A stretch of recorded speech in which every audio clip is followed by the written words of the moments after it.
পূর্বাস লাইফস্টাইলের নতুন আর একটা ব্লগ নিয়ে আবার আপনাদের সামনে চলে এলাম। আশা করি আপনারা সবাই ভালো আছেন, আমরাও ভালো আছি। তো আজকে হচ্ছে গিয়ে রবিবার, আর এখন বাজে হচ্ছে 10:30। তো ডাক্তার সাহেব তো জলের দায়িত্ব আমার হাতে দিয়ে নার্সিংহোমের কাজে বেরিয়ে গেলেন। সকাল থেকেই ঘরে ছিলেন, সে কোন ভোরবেলা থেকে উঠে ওই জলের পিছনে আবার লেগেছে জানেন। সেই আমার ছোটো দেওরের ঘরে ওরা আবার কল খুলে দিয়েছিল, সেখান থেকে পাইপ লাগিয়ে একটু জল ভরা হলো, তারপরে জল এলো। এই সব করে করে জল খানিকটা হতে আবার ট্যাঙ্কিতে খানিকটা তুলে দিয়ে তারপর বলে তুমি দেখো এরকম 12টার সময় জল আসবে, তারপরে পাম্পটা চালিও, কারণ জলটা কম আছে আবার। আর জল আসছে জানেন তো, 3 বেলা করে জল দিচ্ছে, কিন্তু সে ছুচ্চুর ছুচ্চুর করে সরু হয়ে জল পড়ছে। অথচ কালকে আমার বান্ধবী ফোন করেছিল, বলছে কি ওদের তো সেই সাবমার্সিবলের জল, বলে তুমি এক কাজ করো, তোমার ব্যাগের মধ্যে যত তোমার জামা কাপড় কাচাকাচির আছে সব নিয়ে এখানে চলে এসো, আর তুমি যতদিন না জলের কষ্ট দূর হয় তোমরা সব এখানে এসে আমার বাড়িতে থাকো। আমি বলি হ্যাঁ, এই যে দাঁড়াও, যাচ্ছি, কালকেই যাচ্ছি, দল বেঁধে চলে যাচ্ছি তোমার বাড়িতে। বলে হ্যাঁ চলে এসো, কোনো অসুবিধা নেই, আমার বড় বাড়ি, থাকার অনেক জায়গা, চলে এসো। আমি বলি আচ্ছা ঠিক আছে, মনে রইলো কথাটা, তুমি যে বললে আমার মনে রইলো। তো হাসছে, বলে না গো, যখনই অসুবিধা হবে চলে আসবে। বলি থ্যাংক ইউ, বলেছো যে, এর জন্য অনেক ধন্যবাদ। তারপরে আমার যে কাজ করে যে ছন্দাদি, সেও বলছে বৌদি আমাদের ওদিকে জলের কোনো কষ্ট নেই, জল থই থই করছে, অথচ আমাদের এদিকে দেখুন কি অবস্থা আরম্ভ হয়েছে। যাই হোক, বলছে তুমি জলটা দেখো, দেখে শুনে একটু পাম্পটা চালিও, দুম করে পাম্প চালিয়ে দেয় না যেন কেউ, সেটা দেখো, বলে দিয়ে কাজে বেরিয়ে গেল। আর যিশু হচ্ছে বলে মা আমি সকালবেলায় যাব না, এত রোদ, আর ও কি কাজকর্ম আছে, বলছে আমি ঘরে বসে সেগুলো শেষ করি, বিকেলবেলায় যাব, কথা বলে নিয়েছে, এখন না গেলেও হবে, বলছে আমি বিকেলবেলায় গিয়ে ইয়ে করে আসবো, রাউন্ড দিয়ে আসবো, দেখা করে আসবো। তো এই, আর আমি এইমাত্র ওই জলখাবার খেলাম, যিশুও খেলো, খেয়ে টেয়ে এই ঘুরে বেড়াচ্ছি। রান্নাটা তাড়াতাড়ি করব, তো দেখি আজকে অনেক রান্না, ওই যে বলেছি না আপনাদের, এ ওটা খাবে না, সে সেটা খাবে না, সুতরাং করতে হবে। যাচ্ছি, এই মানে সকালবেলা থেকে উঠে কাজকর্ম সব এক টানে করি, তো তারপরে পুজোটা সেরে নিয়ে জলখাবারটা খেয়ে একটু এই আধা ঘন্টা মতন একটু বিশ্রাম নিয়ে তারপর আবার রান্নাবান্নায় লাগি, বুঝলেন। তো চলুন আপনারা সঙ্গে থাকুন, দেখতে থাকুন, দেখি আজকে সারা দিনটা কেমন যায়, আপনাদের সঙ্গে কতটা কি শেয়ার করতে পারি। চলুন। এটা কি বানাচ্ছি জানেন, এই দেখুন, বলুন তো কি এগুলো, বোঝা যাচ্ছে? এগুলো হচ্ছে মোচার বড়া। আমি এটাকে মোচাটাকে প্রথমে সিদ্ধ করে নিয়েছি, নিয়ে তারপরে এর সঙ্গে বেসন, পেঁয়াজ, নুন, হলুদ দিয়ে চটকে মেখে নিয়েছি, জল লাগেনি জানেন। মোচাটা যে সিদ্ধ করে জলটা ফেলে দিয়েছি, তো যেটুকু জল ভিজা ছিল যা ছিল তাই দিয়েই মাখা হয়ে গেছে। এই যে দেখুন মেখে নিয়েছি, এই যে নিয়ে এই যে বড়া ভাজছি, আগে কোনো দিন করিনি। ওই যে বললাম আপনাদের সেদিনকে, আমাকে বুদ্ধি বের করতে হয় রান্না করতে গিয়ে, যাতে যে খাবারটা সবাই খেতে পারে। দুটো বড় মোচা এনেছিলাম জানেন সেদিনকে বাজারে গিয়ে, কিন্তু এইবার ঝামেলাটা হচ্ছে আমার যিশু কখনো খায় কখনো খায় না। যেমন এতদিন এঁচড় খেলো, আজকে বলে না খাবো না, কিছুতেই খাবো না, ওর মাঝে মাঝে ওরকম ও ভেদ ধরে। এবার মোচা প্রথম এসে কি বলে মুম্বাই থেকে এসে খেত, এবার এখন বলে না খাবো না।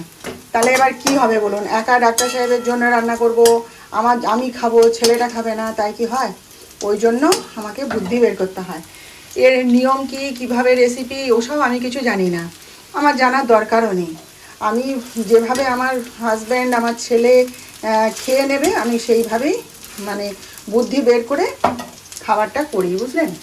তো এই জন্য এই যে সেদিনকেও যে কাঁচা কলার কথা বললাম না, এমনি কাঁচা কলার দম করলে খায় না, যেই ওরকম কাঁচা কলার ওই বড়া বানিয়ে ঝোল করে দিয়েছি, ব্যাস একটা বড়াও পড়ে নেই, দুজনে একদম তৃপ্তি করে খেয়ে নিয়েছিল জানেন। ওই জন্য আজকে আমি আচ্ছা ঠিক আছে খাবি না তো, দাঁড়া দেখছি বলে এই যে বানাচ্ছি। একটা বড়া বানিয়ে ওকে দিয়ে এসছি, দেখ দেখি কেমন হয়েছে খেতে। এটা কিসের বড়া মা, কিসের বড়া মা? আমি তুই খা না, দেখ না, বলে খেয়ে বলছে হ্যাঁ ভাল লাগছে তো, ব্যাস আমার কাজ হয়ে গেল, বুঝলেন। এইভাবে বুদ্ধি বের করে করে আমাকে খাওয়াতে হয়, সেই জন্যে মোচার ঘন্ট কত সুন্দর লাগে বলুন তো খেতে, মোচার ঘন্ট, কিন্তু ও খাবে না। ডাক্তার সাহেব কিন্তু ভালোবাসে খেতে, যিশু খাবে না, সেই জন্য এরকম ব্যবস্থা করলাম, বুঝলেন তো। উচ্ছে সেদ্ধ, ডিম ভাজা যিশুর জন্যে, আর এই যে আলু পেঁপের তরকারি, এখানে হচ্ছে মসুর ডাল, আর এইটা হচ্ছে এই যে বড়া, মোচার দিয়ে বড়া আর কি, আর এটা হচ্ছে চিংড়ি মাছের লেবু দিয়ে টক, আর এই যে এঁচোড় আলুর তরকারি। এত কিছু রান্না করলাম, বুঝলেন। চলুন এবার যিশু গেছে চান করতে, আমি একটু বিশ্রাম নিয়ে নিই, তারপর আমার কাজ হবে। একটুখানি চা খাবো। আজকে ভাত খেয়ে উঠতে উঠতে আবার 4:30, জানেন তো। আর দেখুন এটা দিয়ে কি তেল পড়ছে দেখছেন, ওই দেখুন। চিমনিটাকে পরিষ্কার করতে হবে, এত তাড়াতাড়ি নোংরা হয়ে যায় না, 2 দিন ছাড়া শুধু খালি চিমনিটাকে পরিষ্কার করতে হয়। দেখি ডাক্তার সাহেব যদি করে দেন ভালো, না হলে আমাকে নিজেই করতে হবে। আসলে যদি আমি নিজে করতে যাই না, তাহলে এক্ষুনি হই হই করবে, তুমি পারবে না, তুমি পারবে না। সেই জন্যে যাই হোক, আজকে ভাত খেয়ে উঠতে উঠতে আবার 4:30, জানেন। দিয়ে ওই জল জল জল জল করে তো মাথা খারাপ না, তারপরে তো মানে পুজো করা, জল খাবার খাওয়া, তারপরে কি বলে কাটা বাটা, অতগুলো যে রান্না করলাম সেগুলো সব আনাজ কেটে রেডি করা, মশলাপাতি রেডি করা, ওই সব করতে করতে না, শুধু তো রান্না নয়, আরও তো নানা কাজ থাকে না সঙ্গে। আর জল জল করে তো পাগলা হয়ে যাচ্ছি না, যেই জল আসছে একটুখানি চালিয়ে দিচ্ছি যাতে বাড়ির সব লোকে জল পায়। এই যেমন এক্ষুনি দেখুন পাম্পটা চালিয়ে দিয়ে এসে এই যে চা করছি। তো যাই হোক, একটুখানি চা খাই, আজকে বেলায় খেয়েছি তো, ওই জন্য লিকার চাটা দরকার খাওয়া, বুঝলেন তো। খেয়ে নিয়ে ভাবছি একটুখানি দোকানে যাব। আজকে রবিবার হলেও সে দোকানটা খোলা থাকে। মানে কি বলুন তো, আমার যিশুর নামে ভীমা মায়ের কাছে মানত করেছিলাম, হ্যাঁ।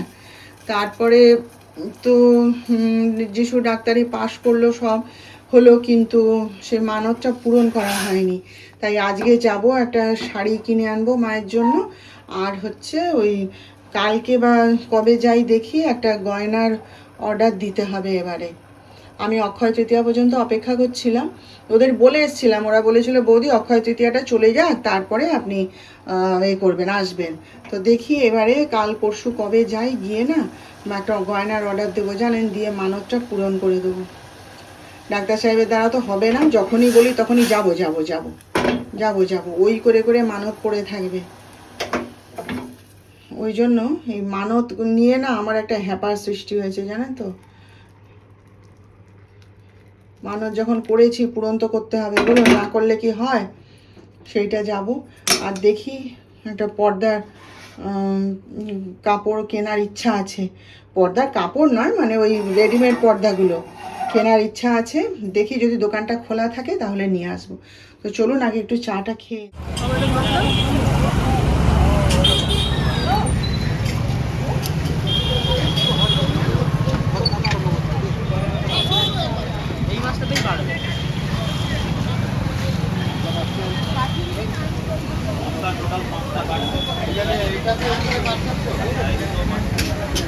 বাড়ি এসে দেখছি আমাদের আরও একটা জলের ট্যাঙ্কি নিয়ে আসা হয়েছে, এই যে।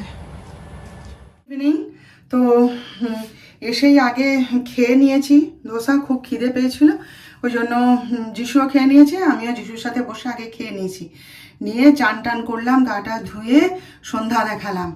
আর এই ঘরে, এখানে রান্নাঘরেই কথা বলছি, কারণ ওপাশে এখন হুটোপুটি চলছে। ওই যে জলের ট্যাঙ্কি আবার নতুন নিয়ে এসছে একটা, তো সে আমার দেওরেরাও নিচ্ছে, আর আমাদেরকেও বললো যে ট্যাঙ্কি ভরে নিতে। তাই ডাক্তার সাহেব সেই সব নিয়ে ব্যস্ত। ওই আমাদের ট্যাঙ্কিতে যে জল ছিল সেটা উপরে তুলে নিচ্ছে, আবার ট্যাঙ্কার থেকে জল নিয়ে ট্যাঙ্কিতে ভরছে, ওখানে দাঁড়িয়ে থাকতে হচ্ছে, তো ওখানে হুটোপুটি চলছে। সেই জন্য আমি এখানে এলাম, আর যিশুর জন্য একটুখানি লিকার চা করে দেবো, সেই জন্যও আরও এলাম আর কি। এখানে কথা বলতেই আমার সুবিধে, বুঝলেন তো, কাজ করতে করতে এখানে দাঁড়িয়ে কথা বলি আমার সুবিধে হয়। আর যিশুও তো আজকে সঙ্গে গেছিলো, ওর বাইকে করেই আমরা গেছিলাম, বলে চলো মা আমিও যাবো। তাই গেছিলাম। তো মায়ের কাপড়টা কেনা হয়ে গেছে, পরে দেখাবো আপনাদের। আগে সব জোগাড়যন্ত্র করি, তারপর একসাথে দেখাবো। আর পর্দার কাপড় আমি যে দোকানটা থেকে কিনি সেটা তো আজকে বন্ধ। আমি রাধামণি হ্যান্ডলুমে কোনোদিন যাইনি। বড় দোকান এখানে দেখি, তো সেখানে যাই দেখি অনেকেই ওখানে কেনাকাটা করে টরে, আমি কোনোদিন যাইনি, সেই জন্যই আজকে গেছিলাম। আর এই দোকানটা খোলা থাকে, কিন্তু দূর ভালো কিছু নেই ওখানে। আর যা দাম বলছে না, ওরে বাবারে, ওর থেকে অনেক কম দামে আমি আমার যে দোকান আমি কিনি সেখান থেকে ভালো কিনে নেবো। তো ডাক্তার সাহেব বলছেন ঠিক আছে, তুমি যেখান থেকে কেনো সেই দোকানে কিনবে, না হলে হরিয়ানা হ্যান্ডলুমে চলে যাবে, গিয়ে নিয়ে আসবে। এবার ওই হরিয়ানা হ্যান্ডলুমেও যাইনি কোনো দিন, আমি যাব কেন কি, ওটা হচ্ছে আমি যে জিমে যেতাম সেখানে একজন ছিল, তার ছোট বোনের দোকান আর কি, আমার সঙ্গে পরিচয় করিয়ে দিয়েছিল। বলেছিল পূর্বা তোমার যখন হয় তুমি এখানে আসবে, এসে তোমার যা যা দরকার কিনে নিয়ে যাবে। তো হরিয়ানা হ্যান্ডলুমে আমি ঢুকিনি, একবারই গেছিলাম ডাক্তার সাহেবের সাথে, আর যাইনি। তো দেখি কালকে দুজনের একটু বেরোনোর কথা আছে, যদি বেরোই তাহলে একবার ওই পাশে ঢু মেরে আসবো। নইলে আমার দোকান তো রয়েইছে, তার কাছে হরেক রকমের পর্দার কাপড়। আর আমার ওই কেনা পর্দা না আমার ঠিক পছন্দ হয় না। আমি একটা দুটো কিনেছিলাম, কিন্তু প্রথমত সেগুলো সাইজে ছোট আর আমার ঠিক পছন্দ হয়নি। তা একটা তো পড়েই আছে, সেটা মানে কিনেছিলাম যখন ভালো লেগেছিল, কিন্তু পর্দা টাঙানোর পর দেখি কি বিচ্ছিরি লাগছে। তো আমি বানিয়েই নেব, সময় সুযোগ করে আবার কয়েকটা পর্দা বানিয়েই নেব, বুঝলেন। আমি সেটাই ভাবছি, আমার ওটাই ভালো, প্রিন্ট পছন্দ করব, করে বানিয়ে নেব। তো যাই হোক, দেখা যাক। আমি এখন গোটা ঘরকে লন্ডভন্ড করে এসেছি, জানেন। ওই কী বলে বক্স খাট থেকে সমস্ত আমার যত চাদর ছিল, বিছানার চাদর টাদর সমস্ত বের করে মাটিতে পাহাড় প্রমাণ করে দিয়ে এসেছি। সারা দুপুর ধরে গুছোচ্ছিলাম, তারপরে আবার বাজারে গেলাম। এই এখন একটু যিশুকে চা করে দেবো, আমিও একটু দুধ চা খাবো, খেয়ে আবার কাজে লাগবো। ডাক্তার সাহেব বলছেন এই পাহাড় গুছানো হবে কখন, এত রাত ভোর হয়ে যাবে মনে হয়, আজকে আর গুছানো হবে না। আমি বলি আমি ঠিক গুছিয়ে নেবো, দাঁড়াও। তো এই যাচ্ছি, গিয়ে সব গোছগাছ করে নেবো আর কি। জল জল জল জল ওই এক হ্যাপা হয়েছে না।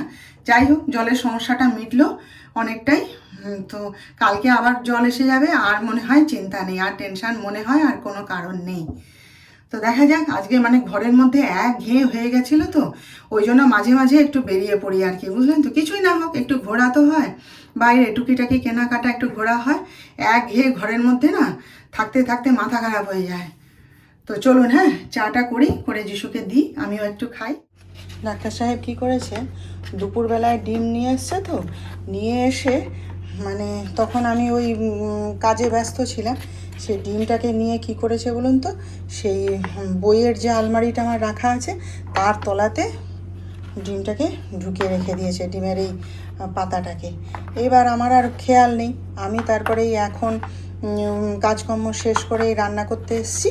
এবার আমি সে তন্ন তন্ন করে খুঁজে যাচ্ছি কোথায় রেখেছে। আর সে তো বাইরে বাগানে জল টল দিচ্ছে, ওই ট্যাঙ্কি খালি করছে, জল ওভারফ্লো করছে, সব গাছে জল টল দিয়ে নিচ্ছে সবাই এই সুযোগে। আমি আর খুঁজে পাচ্ছি না কোথায় রাখলো ডিমের পাতাটা।